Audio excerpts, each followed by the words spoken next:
Hello friends, ಎಲ್ಲರಿಗೂ welcome to taro life. ನಾನು doctor Ramya.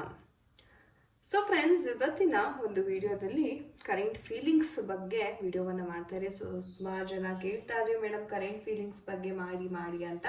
So ಇವತ್ತಿನ ವಿಡಿಯೋನಲ್ಲಿ ನಿಮ್ಮ ಒಂದು ವ್ಯಕ್ತಿಯ ಒಂದು ಕರೆಂಟ್ ಫೀಲಿಂಗ್ಸ್ ಯಾವ ಥರ ಇದೆ, ಅವರು ನಿಮ್ಮ ಬಗ್ಗೆ ಹಾಗೆ ನಿಮ್ಮ ಒಂದು ರಿಲೇಶನ್ಶಿಪ್ ಬಗ್ಗೆ ಯಾವ ಒಂದು ಭಾವನೆಯನ್ನು ಹೊತ್ಕೊಂಡಿದ್ದಾರೆ ಎಲ್ಲವನ್ನು ಇವತ್ತಿನ ಒಂದು ರೀಡಿಂಗ್ ಮಾಡೋದ್ರ ಮುಖಾಂತರ ನಾವು ತಿಳ್ಕೊಳ್ಳೋಣ. And thank you so much guys, ಯಾರೆಲ್ಲ ಪಾಸಿಟಿವ್ ಆಗಿ ಕಮೆಂಟ್ಸ್ ಮಾಡ್ತೀರಾ, ನಿಮ್ಮ ಆತ್ಮೀಯರೊಂದಿಗೆ ತುಂಬ ವಿಡಿಯೋಸನ್ನು ಶೇರ್ ಮಾಡ್ತಾ ಇದ್ದೀರಾ, ಎಲ್ಲರಿಗೂ ತುಂಬ ಧನ್ಯವಾದಗಳನ್ನ ತಿಳಿಸೋದಕ್ಕೆ ಇಷ್ಟಪಡ್ತೀನಿ. ಆ್ಯಂಡ್ ನಿಮಗೆ ಏನಾದರೂ ಪರ್ಸ್ನಲ್ ರೀಡಿಂಗಿನ ಅವಶ್ಯಕತೆ ಇದೆ, ಡಿಸ್ಕ್ರಿಪ್ಷನ್ ಬಾಕ್ಸಲ್ಲಿ ಕೊಟ್ಟಿರ್ತಕ್ಕಂಥ ಕಾಂಟ್ಯಾಕ್ಟ್ ನಂಬರ್ಗೆ ನೀವು ಕರೆ ಮಾಡಿ ಅಥವಾ ವಾಟ್ಸಪ್ ಮಾಡಿ ನಿಮ್ಮ ಟೈಮ್ ಸ್ಲಾಟ್ಸ್ನ ನೀವು ಮುಂಚೆನೇ ಬುಕ್ ಮಾಡ್ಕೋಬೋದು.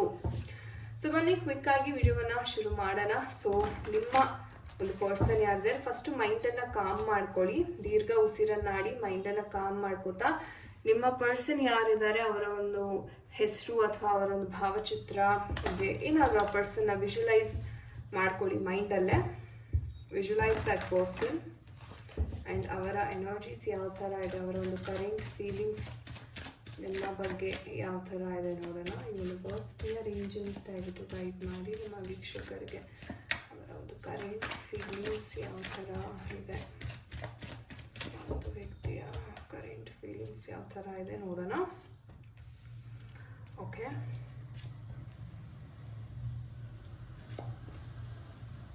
ಥಿಂಕ್ ಮಾಡಿ, ವಿಜುವಲೈಸ್ ಮಾಡ್ತಾ ಇರಿ ನಿಮ್ಮ ಒಂದು ವ್ಯಕ್ತಿಯ ಒಂದು ಎನರ್ಜೀಸ್ ಯಾವ ಥರ ಇರುತ್ತೆ ಅಂತ ನಾವು ನೋಡೋಣ. ಆ್ಯಂಡ್ ಫ್ಯೂಚರ್ಗೆ 2 ಕಾರ್ಡ್ಸ್ ತೆಗಿತಾ ಇದ್ದೀನಿ. ಫ್ಯೂಚರ್ ಎನರ್ಜೀಸ್ ಯಾವ ಥರ ಇದೆ ದಯವಿಟ್ಟು ಹೇಳಿ. Future energies and over all energies ನಿಮ್ಮದು ಯಾವ ಥರ ಇದೆ ಒಟ್ಟಾರೆ. Okay, good. All right guys, so energies ಬಂದಿದೆ. ಈ ಒಂದು ಎನರ್ಜೀಸ್ನ ನೋಡ್ತಾ ಇದ್ರೆ ಮುಖ್ಯವಾಗಿ ಯಾರೋ ನಿಮ್ಮ ಪರ್ಸನ್ನ ಮನಸ್ಥಿತಿಯನ್ನು ತುಂಬ ಕೆಡಿಸ್ತಾ ಇದ್ದಾರೆ ಅಂತ ಮೊದಲನೇ ಕಾರ್ಡೆ ಹೇಳ್ತಾ ಇದೆ. ಓಕೆ, ನಿಮ್ಮ ನಡುವೆ ಏನಾದರೂ ಸ್ವಲ್ಪ ಮನಸ್ತಾಪಗಳು ಬಂದಿದ್ದೇ ಆದಲ್ಲಿ, ಏನಾದರೂ ಒಂದು ಸಣ್ಣ ಪುಟ್ಟ ವಿಚಾರಕ್ಕೂ ಅವರ ಒಂದು ಬಿಹೇವಿಯರ್ ಏನಿದೆ, ಅವರ ಒಂದು ವರ್ತನೆ ಏನಾದರೂ ಚೇಂಜಸ್ ಆಗ್ತಾ ಇದ್ರೆ, ಓಕೆ, ಅದಕ್ಕೆ ಮುಖ್ಯ ಕಾರಣ ಒಂದು ಯಾರೋ ಅವರ ಮನಸ್ಥಿತಿಯನ್ನು ಇಲ್ಲಿ ಇನ್ಫ್ಲೂಯೆನ್ಸ್ ಮಾಡ್ತಾ ಇದ್ದಾರೆ. ಓಕೆ, ನೀವು ನೋಡ್ಬೋದು 3ನೇ ವ್ಯಕ್ತಿ ಇವರಿಬ್ಬರ ನಡುವೆ ಬರ್ತಾ ಇದೆ. ಅದರಿಂದ ಇವರ ಮನಸ್ಸಂತಕ್ಕಂಥದ್ದು ತುಂಬಾ ಒಂಥರ ಚಂಚಲ ಆಗ್ತಾ ಇದೆ. ಓ ಹೌದೇನೋ, ಅವ್ರು ಹೇಳೋದು ನಿಜಾನೇನೋ ಅನ್ನೋ ಮಟ್ಟಿಗೆ. ಇದು ಬಂದ್ಬಿಟ್ಟು ಅವರ ಕ್ಲೋಸ್ ಫ್ರೆಂಡ್ಸ್, ಫ್ಯಾಮಿಲಿನೇ ಆಗಿರ್ಬೋದು ಅಲ್ವಾ.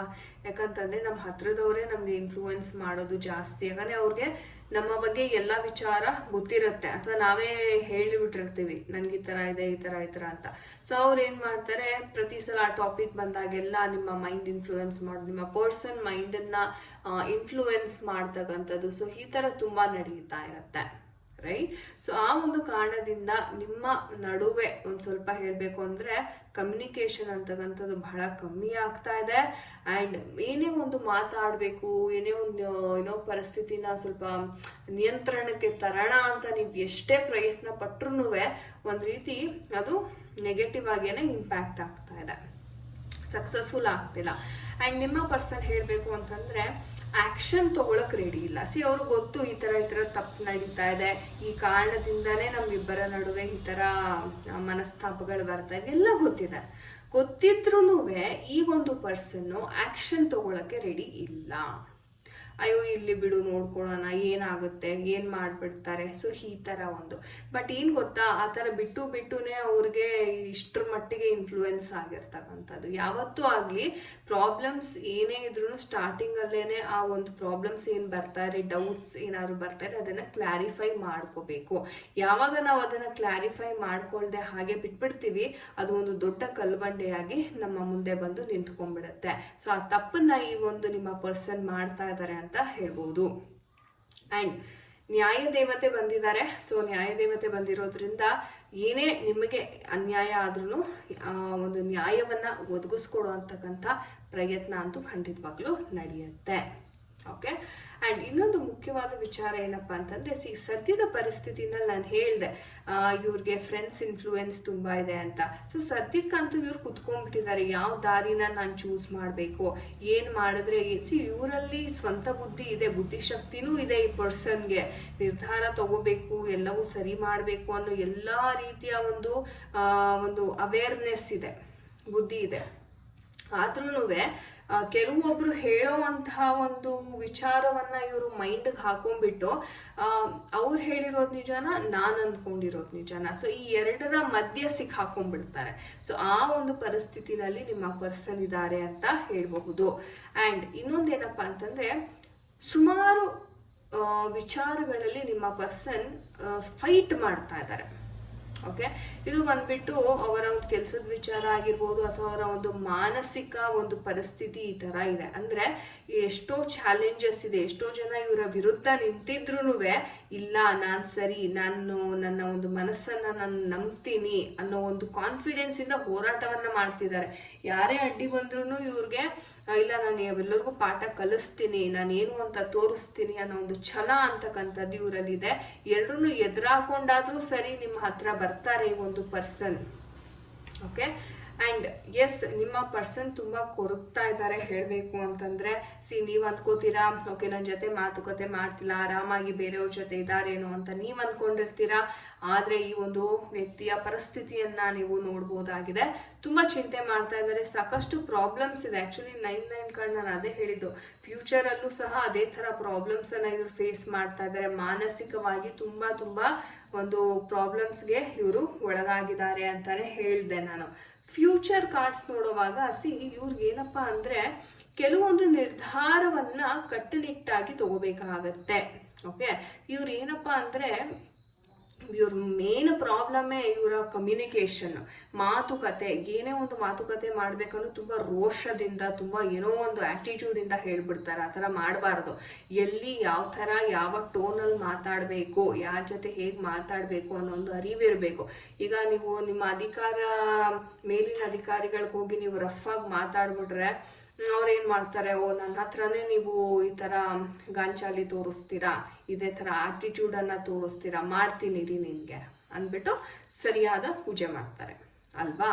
ಸೊ ಹಾಗಾಗಿ ಇವರು ನಿಮ್ಮ ಜೊತೆ ಸಹ ಅಷ್ಟೇ, ನೀವು ಗಮನಿಸಿರ್ಬೋದು, ತುಂಬ ಕೋಪಿಷ್ಟು, ಒಂದು ರೌಡಿಗಳ ಥರ ಹೇಗೆ ಮಾತಾಡ್ತಾರಲ್ಲ ಆ ಥರ ಮಾತಾಡ್ತಾರೆ. ಸೊ ಅದು ಬಹಳ ತಪ್ಪು. ಏನೇ ಇದ್ರೂ ನೇರವಾಗಿ ಹೇಳ್ತಕ್ಕಂಥದ್ದು ಒಂದು ಇದೆ, ಆದರೆ ಅದನ್ನು ಯಾವ ರೀತಿ ಹೇಳ್ಬೇಕಂತಕ್ಕಂಥದ್ದು ಬಹಳ ಮುಖ್ಯ ಆಗುತ್ತೆ. ಸೊ ಅದನ್ನು ಇವ್ರು ಕಂಟ್ರೋಲ್ ಮಾಡಿಲ್ಲ ಅಂದರೆ ಇವಾಗ ಏನು ಪ್ರಾಬ್ಲಮ್ಸ್ ಇದೆ ಅದನ್ನು ಅದೇ ಥರ ಅದಕ್ಕಿಂತ ಜಾಸ್ತಿ ನೋಡಿ 9 ಬಂದಿದೆ, 2 ಪ್ರಾಬ್ಲಮ್ ಇರೋ ಗಾಡೆ ಬಂದಿದೆ. ಸೊ 2 ತಿಂಗಳು ಸಹ ಕಳೆದ್ರೂ ಅವ್ರಿಗೆ ಯಾವುದೇ ಬದಲಾವಣೆಗಳಂತಕ್ಕಂಥದ್ದಾಗಲ್ಲ. ಇವರ ಮಾತಿನ ಮೇಲೆ ಇವ್ರಿಗೆ ಹಿಡಿತಾ ಇರಬೇಕು. ಆ್ಯಂಡ್ ಓವರ್ ಆಲ್ ಎನರ್ಜೀಸ್ ಒಟ್ಟಾರೆ ನೋಡೋದಾದ್ರೆ ಪಾಸಿಟಿವೇ ಇದೆ. ಸೊ ನಿಮ್ಮ ಇಬ್ಬರ ಒಂದು ಏನು ಬಾಂಡಿಂಗ್ ಇದೆ ಅದು ತುಂಬಾನೇ ಪಾಸಿಟಿವ್ ಆಗೇ ಇದೆ. ಬಟ್ ಏನಂದ್ರೆ ಇವರ ಒಂದು ಕಮ್ಯುನಿಕೇಶನ್ ಒಂದು ಸರಿ ಮಾಡಿಕೊಂಡ್ರೆ ಎಲ್ಲವೂ ಸರಿಯಾಗುತ್ತೆ. ಒಂದು ಅವಕಾಶ ಅಂತಕ್ಕಂಥದ್ದು ಖಂಡಿತ ಸಿಗ್ತಾ ಇದೆ ನಿಮಗೆ. ಓಕೆ, ಸೊ ನೋಡೋಣ ನಮ್ಮ ಏಂಜಲ್ಸ್ ಯಾವ ಒಂದು ಗೈಡೆನ್ಸ್ ಅನ್ನ ಕೊಡ್ತಾರೆ ಈ ಒಂದು ವಿಚಾರವಾಗಿ. ಏಂಜಲ್ಸ್ ಓಕೆ,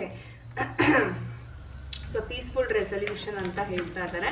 ಸೊ ಎಲ್ಲಾನು ಒಂದು ಒಳ್ಳೆ ರೀತಿಯಲ್ಲೇ ಈಡೇರುತ್ತೆ. ಯಾಕಂದ್ರೆ ಓವರ್ ಆಲ್ ಎನರ್ಜೀಸ್ ಪಾಸಿಟಿವ್ ಇರೋದ್ರಿಂದ ಎಷ್ಟೇ ಕಷ್ಟ ಮನಸ್ತಾಪಗಳು ಬಂದ್ರೂ ಫೈನಲ್ ರಿಸಲ್ಟ್ ಪಾಸಿಟಿವ್ ಆಗಿದೆ. ಓಕೆ, ಸೊ ಎಲ್ಲಾನು ಪೀಸ್ಫುಲ್ ಆಗಿ ಇದು ರಿಸಾಲ್ವ್ ಆಗುತ್ತೆ, ವೆಯ್ಟ್ ಮಾಡಿ ಅಂತ ಹೇಳ್ತಾ ಇದ್ದಾರೆ.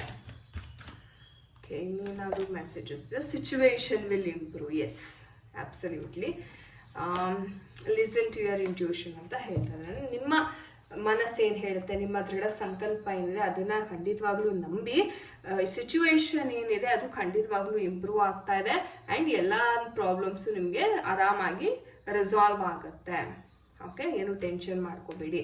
ಸೊ ಥ್ಯಾಂಕ್ ಯು ಏಂಜಲ್ಸ್ ಅಂತ ಖಂಡಿತ ಕಮೆಂಟ್ ಸೆಕ್ಷನಲ್ಲಿ ತಿಳಿಸೋದನ್ನ ಮರಿಬೇಡಿ. Beautiful reading. So thank you my dear angels.